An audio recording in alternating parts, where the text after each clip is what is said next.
Hey everybody, welcome back. This is Seth and Nerva here with the Freemind podcast.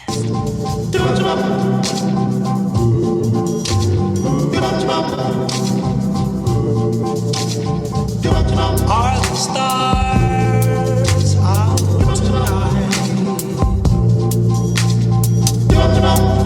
I don't know if this. Well, we promised them pietism, and pietism they shall have. They shall get, right? Until it's coming out of their ears and nose. They're so tired of pietism that you can't even stand the sound of the word anymore. No, but we do want to do a couple more here just because, like I said last time, it's such an important topic. You know, it's one of those topics that I think doesn't get addressed often. We don't even know what's going on in the culture around us. But it's, like I said, one of those main contributing factors to the kind of evangelical world we swim in, the water we swim in, and it's good to know what it is, and it's good to test it biblically.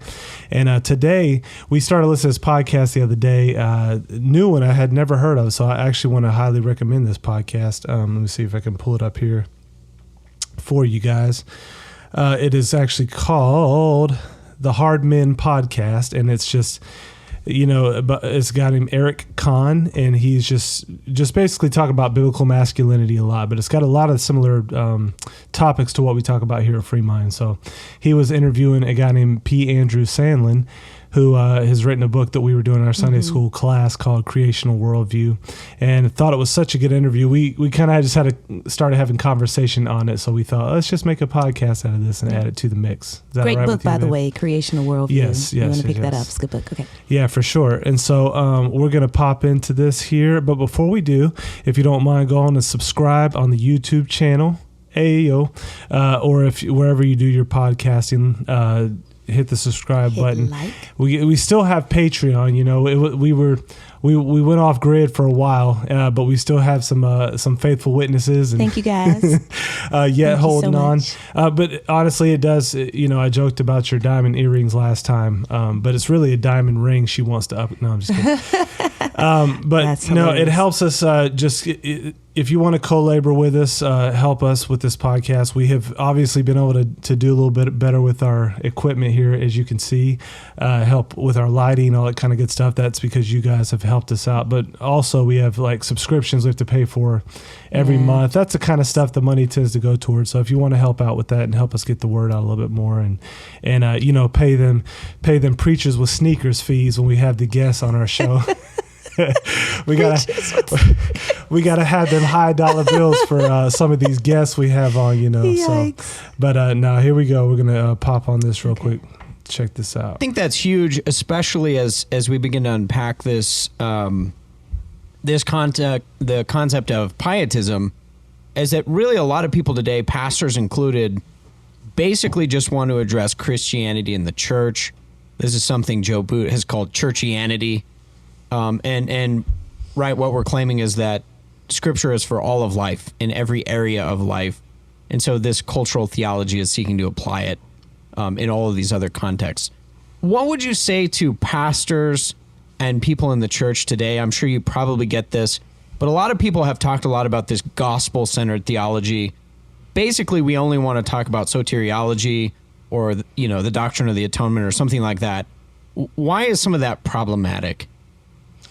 So just, you know, you hear that a lot, kind of like we're a gospel-centered church or we're a gospel-centered ministry.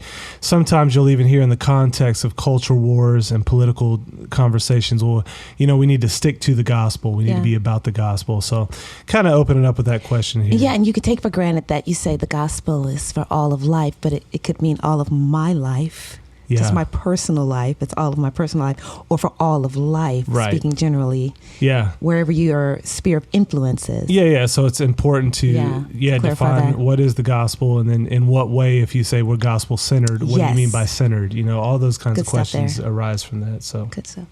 Whenever people say you need to get back to the gospel and we need gospel centered churches, I always tell them I agree wholeheartedly, but I'm not sure that you understand the full extent of the gospel. The gospel is the evangel, the euangelion. It can't be reduced to soteria or soteriology. The gospel is the good news of how God in Jesus Christ and his atoning death and his glorious resurrection and his present session and his present reign, how God in Jesus Christ is incrementally turning back evil in all areas of life and thought. That, in a short space, in summary form, is the gospel. Unfortunately, the gospel, the evangel, has been reduced to soteria, which is my personal salvation, and flowing out of that, my personal sanctification, and then going to heaven when I die. That certainly is an aspect and a vital aspect of the gospel, but it certainly doesn't exhaust the gospel. So here Sandlin takes, there's a book called The Gospel of the Kingdom. I think it's George Elder Ladd or Eldon Ladd.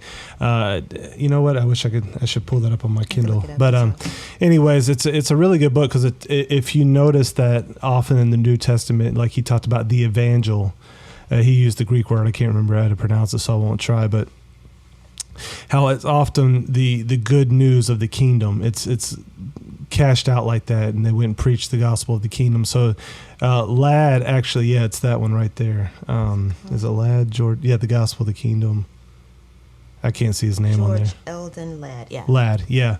So he really goes in depth on that, goes into the background of the term, what does kingdom mean, what does gospel mean, and he connects that. And he takes a similar view to Sandlin, that when the New Testament uses the gospel, it's not really talking about it in the narrow sense that we often think about it, which is just the justification from Jesus wired to us so that we go to heaven when we die. That's a central feature of the gospel of the kingdom, but it also includes, it expands a little further out than that.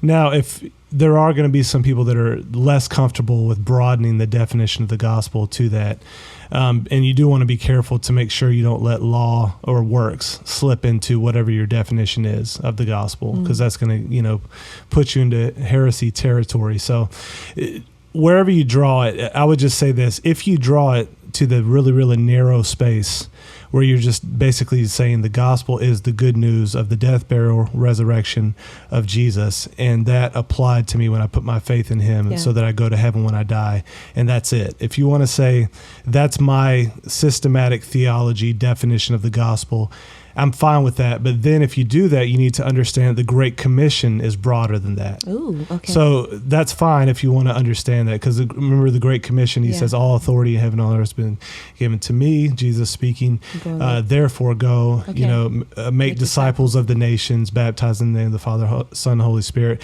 and teaching them to do everything I have commanded. Ooh. So if you define the gospel in kind of that really, really, let's call it narrow one way. Soteriology. Is soteriology, and even that narrowly defined as, justification, heaven when I die, maybe regeneration added in there as well.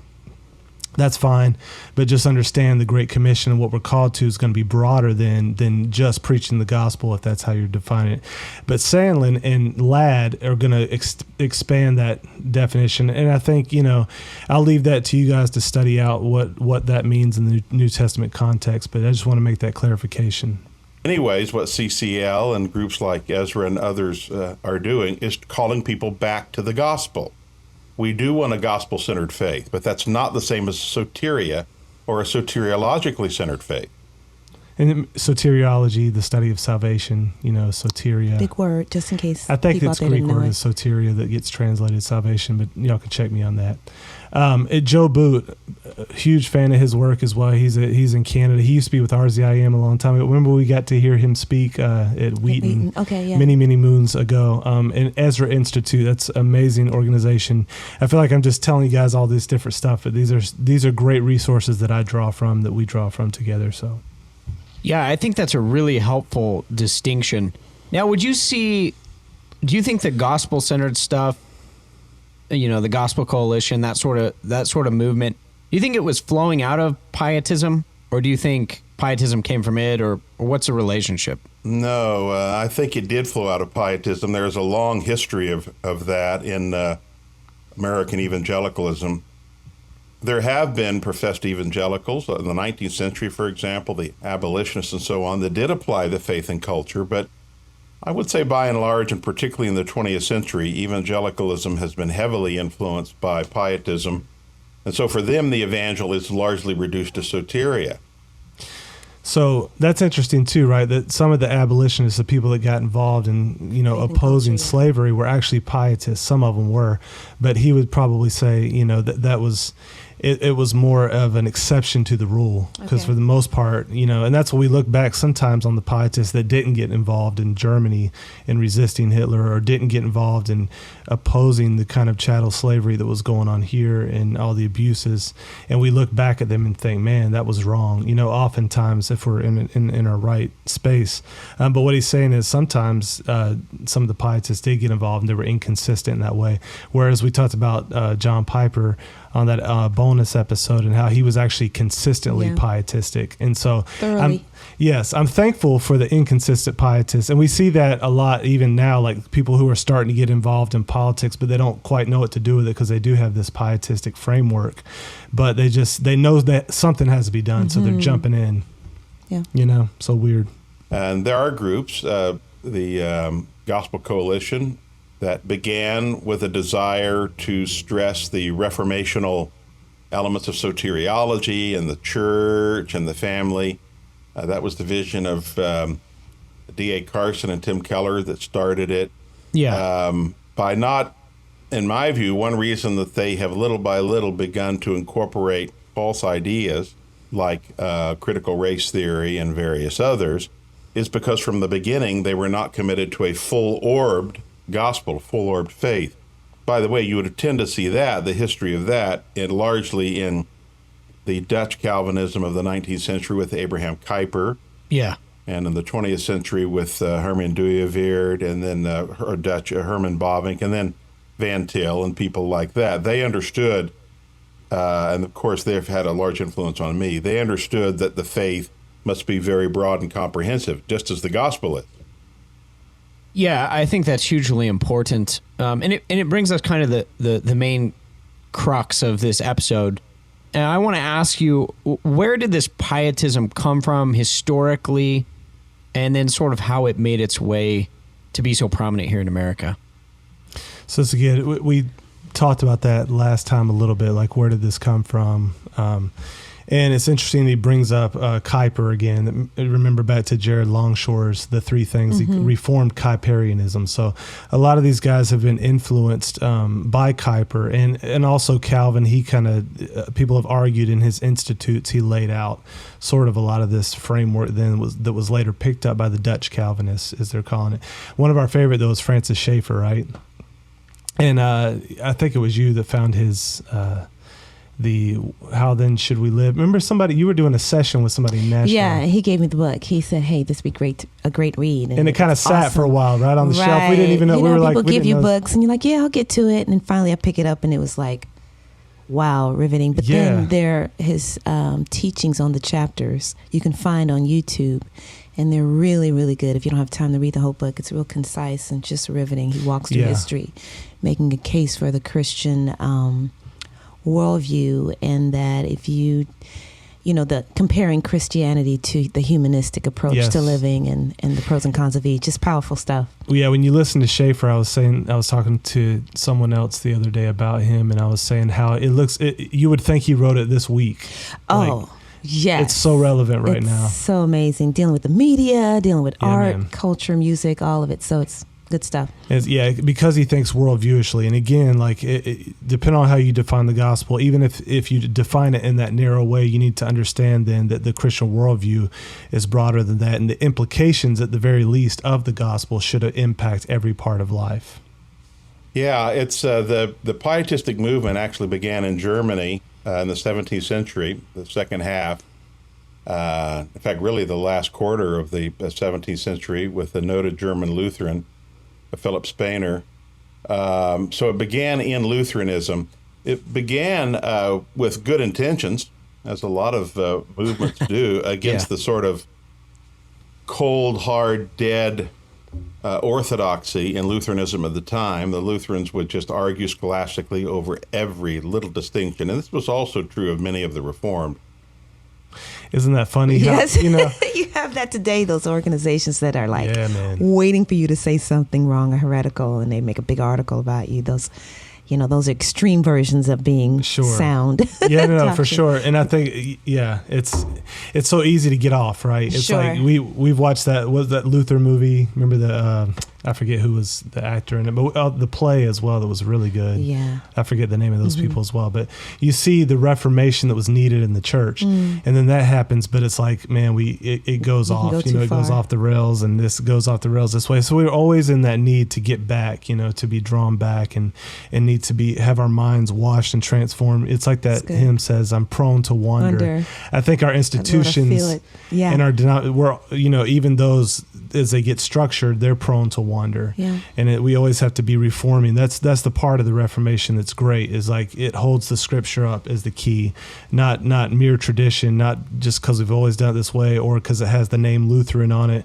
Whatever happens to it has to be put up against the Bible as the plumb line. And I love that part of the Protestant Reformation, and that's what we want to continue to come back to whenever anything we're a part of gets off. So Spener wrote a book and started a movement emphasizing the importance of Christians working together and personal piety and just reading the Bible and caring for one another and private Bible studies and one's vertical relationship with the Lord.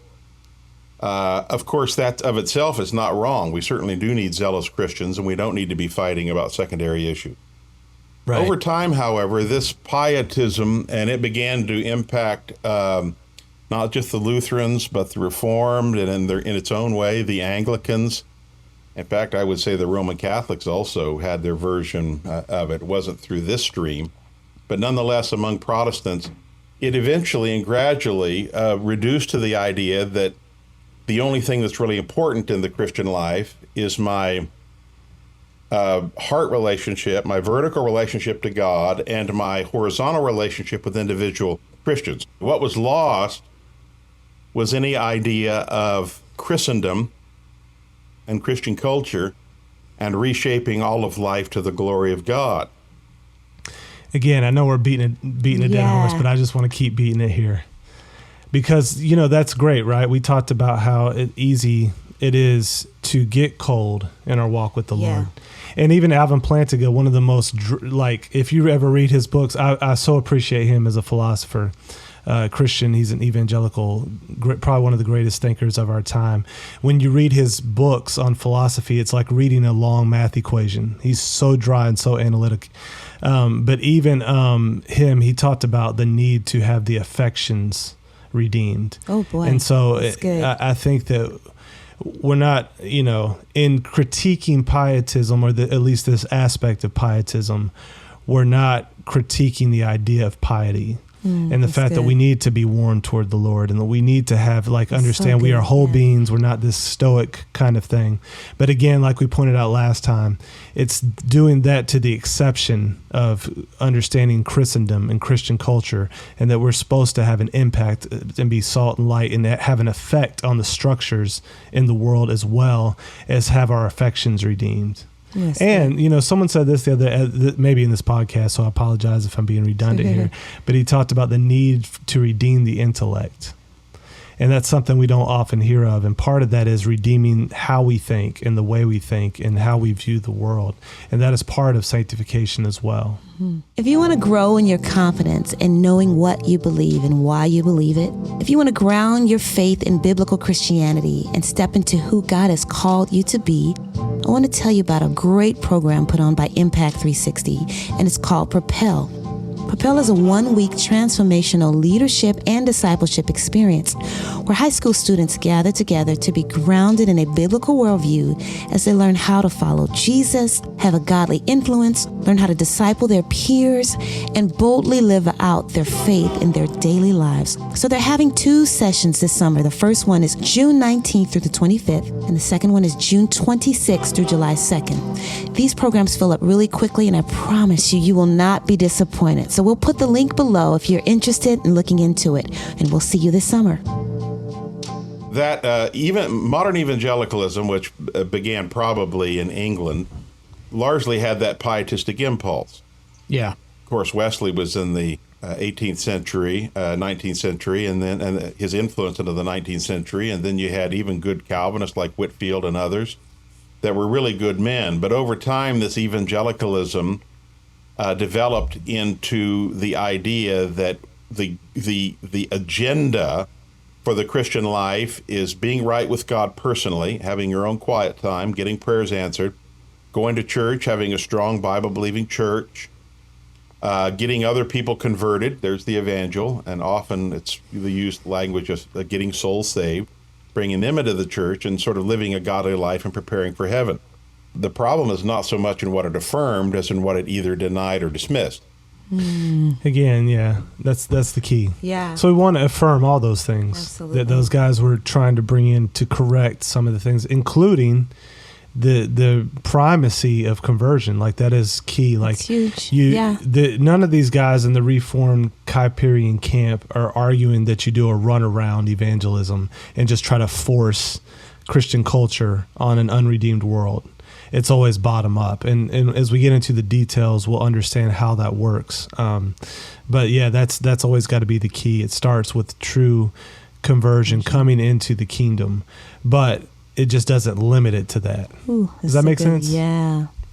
I parallel that to worship and how big worship is today. I think people have deduced worship to singing and song and music, and you're a worship leader solely by being a good singer or a person that can just emotionally emote and move the crowd into thinking about God. And it's so much bigger than that. Yeah. So for sure. It's easy to Yeah, it's easy. It's easy to get in that kind of reductionistic mindset with those elements, and that's part of the flow, right? Like the tide. We always talk about being on the beach, and you don't notice where you're at, and you look back, and your stuff's like a mile down because it just takes you. It has a way of taking you. So it's good to pause. We're not saying those things aren't important either. We're just saying it's way more broad and way more comprehensive than that. Yeah, exactly. And it dismissed the older Puritan and more broadly Christian version of Christendom and Christian culture of all of life under the authority of God and His Word. The whole idea of a Christian society. When I say that, I don't mean everybody in the society was Christian. I mean Christian truth suffusing all areas of life and thought. That's a good distinction too. So when he's talking about Christendom or Christian society, he's not saying, people will talk about a time when it was Christian or a nation that's Christian. Typically, if they're thoughtful in that, they don't mean like everybody was Christian, because that'll be sometimes the response. Okay. Well, I know people that were, that's not what he's talking about. He's talking about Christian truth infused all of the structures and all the thought patterns of the society, the fabric of it. And that is like we are meant to help toward that. It's leavening, because God is the source of proper law, for instance. So you want just laws that reflect the way He made things, because things run better. When you have a good king, was that scripture that says the people rejoice, and that's because things work properly when things are going according to their design. They work properly, whether at an individual level or a structural level. That's what is lost, and in many ways, pietism is the antithesis of that vision that I just said. Yeah, that's really important to point out. In terms of effect as you see it today, I mean, as you're describing that, I'm thinking like, okay, this is like every Baptist evangelical church that I grew up in, basically. Right. And I think what I've noticed as well is it's particularly hard on masculinity and men, because this form of pietism, right, it tends to be pretty emotionalistic. Most men are hardwired to like, I want to build culture. I want to be involved in my vocation. I think wealth matters in the terms of the kingdom. But most of this pietism, correct me if I'm wrong, is generally about, wealth doesn't matter. Even what you do in your job doesn't matter. It's just about, do you have a good relationship with Jesus? And oftentimes the way they view it is, if things are horrible for you, you're poor, you're persecuted, things are going in a terrible fashion, it's almost seen as like that's better. Yeah. Yeah, before Sandlin answers that, thoughts? I mean, you see it, you feel it, you sense it. There's a lack of, vigor, strength, and just take the gates kind of mentality. It's more like retreat. The world's going to pot, and it's okay as long as we're saved and it's souls. And there's no, I'm not going to say no, but you just kind of sense that in the water, that there is, that it's you wonder why so many leaders in the church, and some churches are majority led by women. A lot of the movements, a lot of the things, it's like girls are leading this and that. I remember going through that. Some of my previous churches, like, where are the men? Where are the strong men? That's if you ever do church leadership conference, like they'll always have seminars on where are the men? How do we get the men involved? Oh boy! And I think that is a byproduct of what he's talking about. So pietism itself set up this kind of structure where you take away a major part of what men were designed to do. In building culture and taking ground and kind of this active, strong lion warrior side of God. And that's when sometimes people talk about the feminization of the church, that they're getting at that. And that's why it does lend itself toward, more of the nurturing aspect and more of the emotional aspect. And that even bleeds over into the worship, right? We were talking about that of like, you have... I still remember actually Joe Boot. That's funny because this is probably, I don't know, before we got married actually when we did that. So it must have been 16, 17 years ago. And remember, I don't know if you remember this, but he was going off on modern worship and just talking about how girly it was. And he was using much more choice words.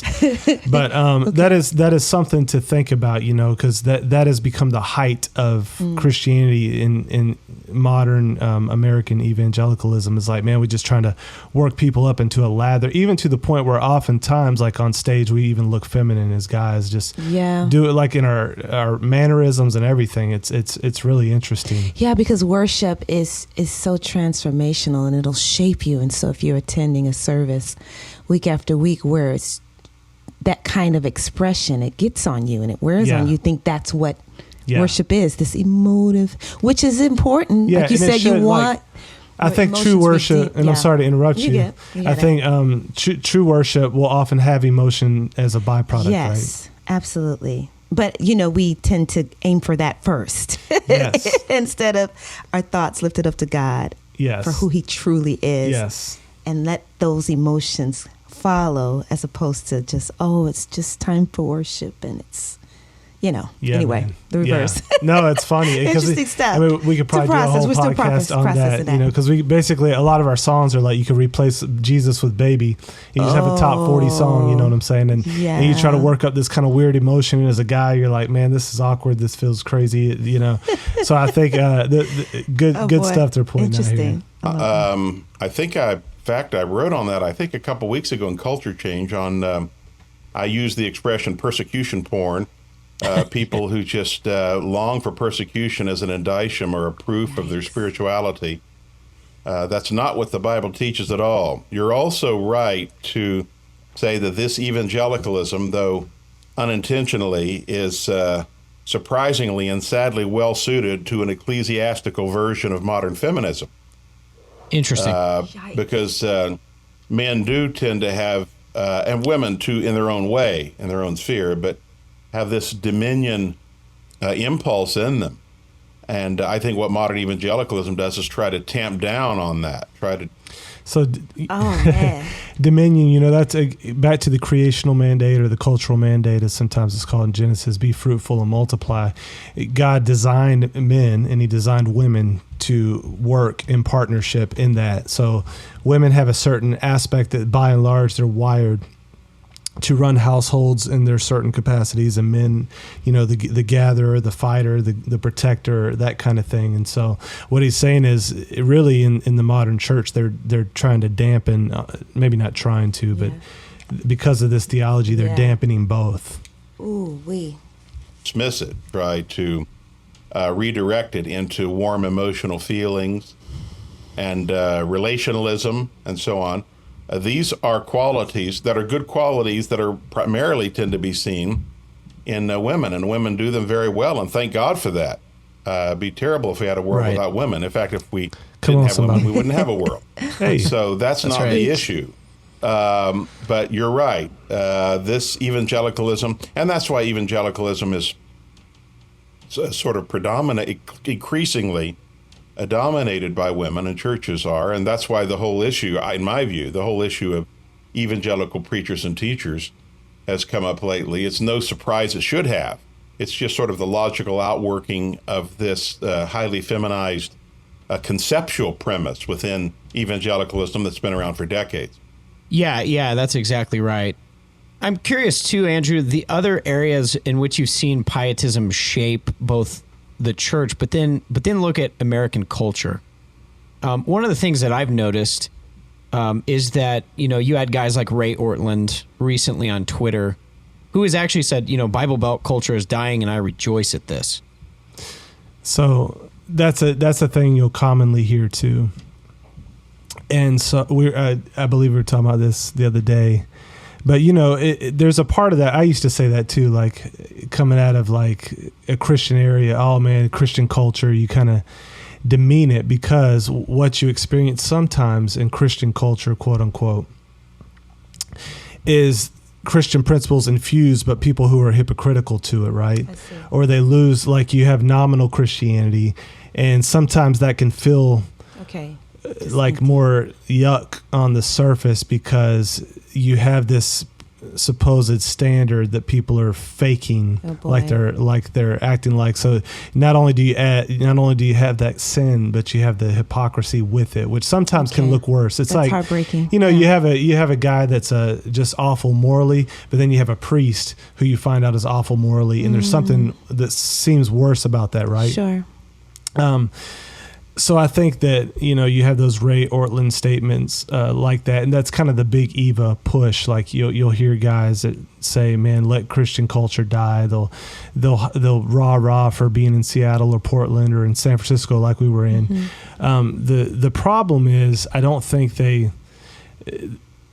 think that's a bit of a naive view because even while the ideal isn't a Christian culture full of non-Christians or a Christian culture full of carnal Christians. That's not the ideal. The ideal is a Christian culture that has a large amount of Christians in it as well. And you're going to have some people in it that, or this and that, but there is a great thing to that. And there have been times where cultures have been like that, and it's a beautiful thing. Mm-hmm. But what those folks often don't realize is they like certain areas that seem post-Christian because of the Christian parts that they're still holding on to. The roots. Yes. And so, I think what happens more times than not is like you have someone that's like, man, I'll take Portland over an area in Tennessee because at least they're real, right? Or they're more loving than Christians. You'll hear that kind of thing often. Yeah.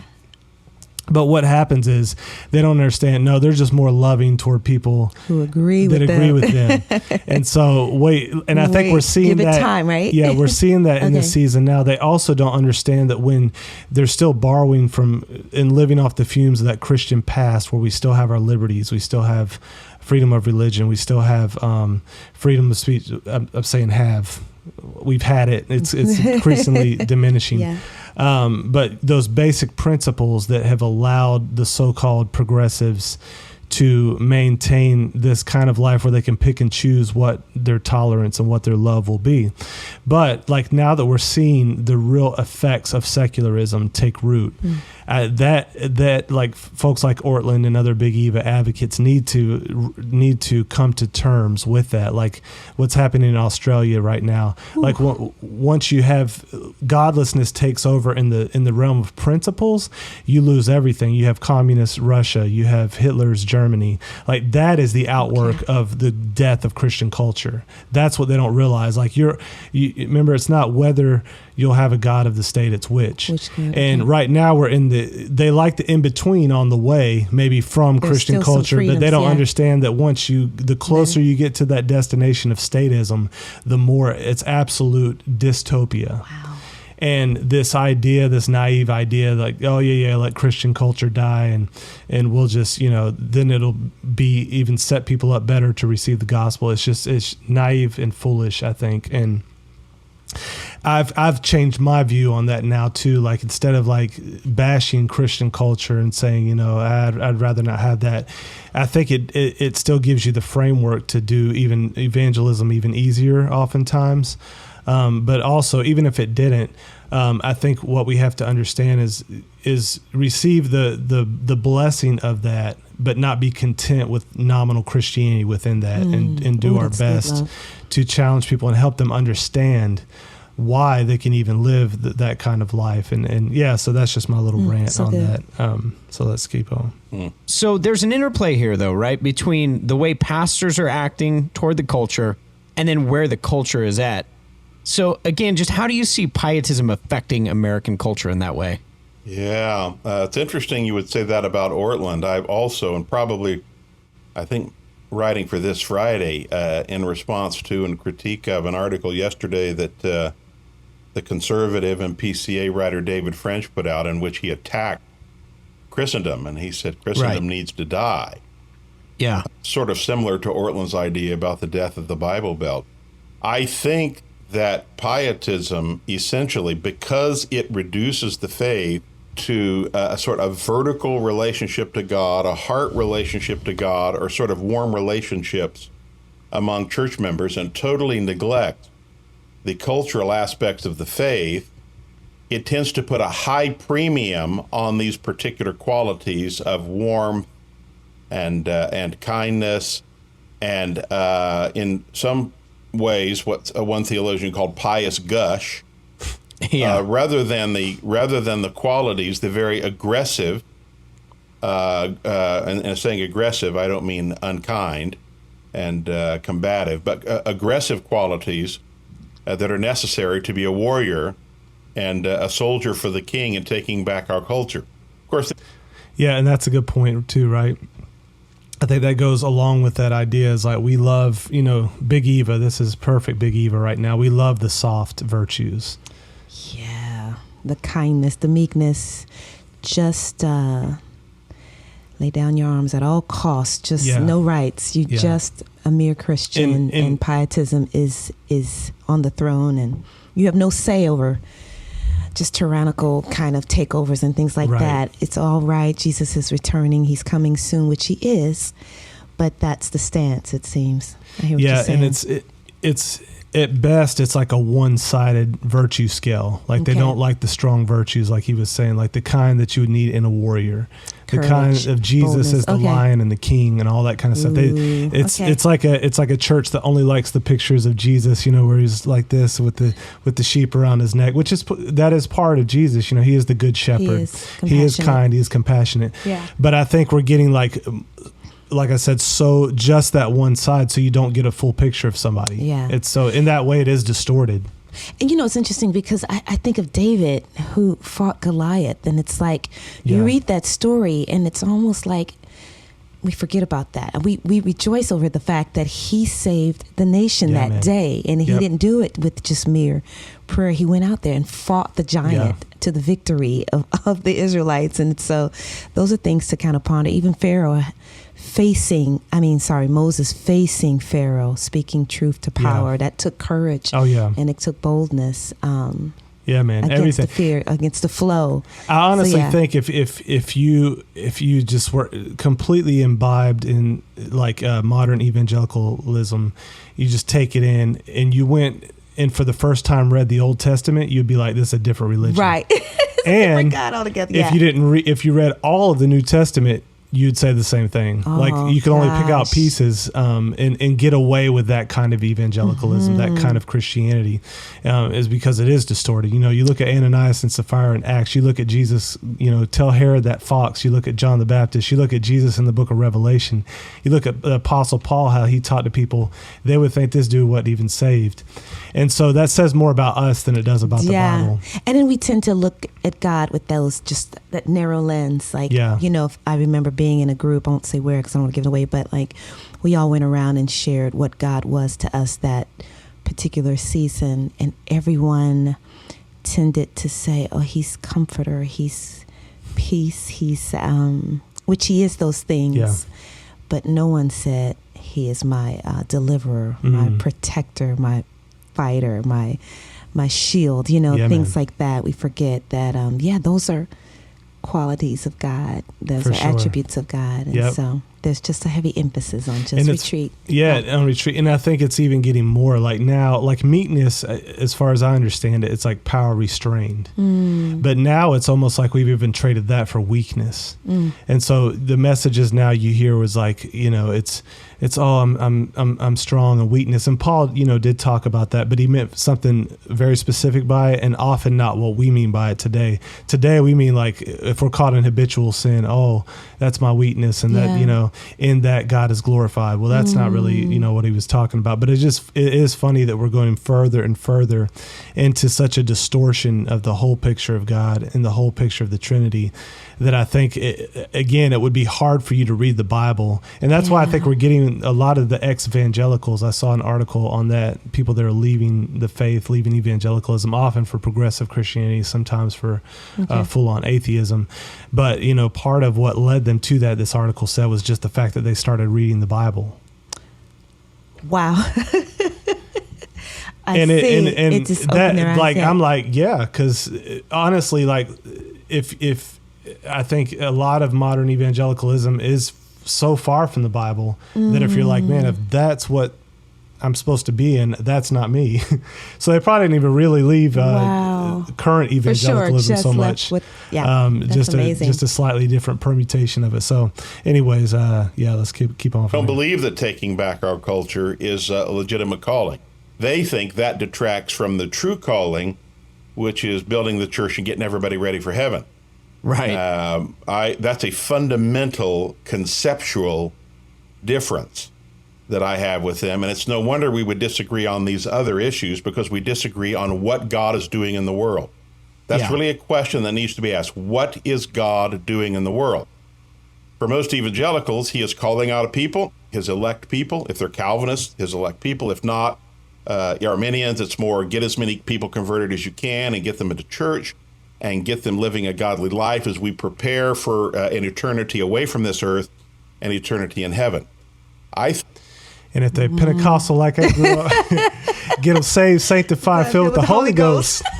But he's hitting on something that, I think all of our versions, whatever background you come from, are so impacted by that pietism that just becomes the whole thing. And anything that gets in the way of that, including upsetting the culture, ruffling cultural feathers by getting involved in LGBT debate or critical race theory debate or anything like that, that's going to be a distraction from our only calling, which is rescuing souls from the pit of hell, Ooh, and so that needs to be our question, like, what is God doing? Of course, that's at the center. Is he doing other things than that call us as a duty to get involved? So, we're going to keep going through this. We're going to just throw up a few episodes this week, go a little bit off page.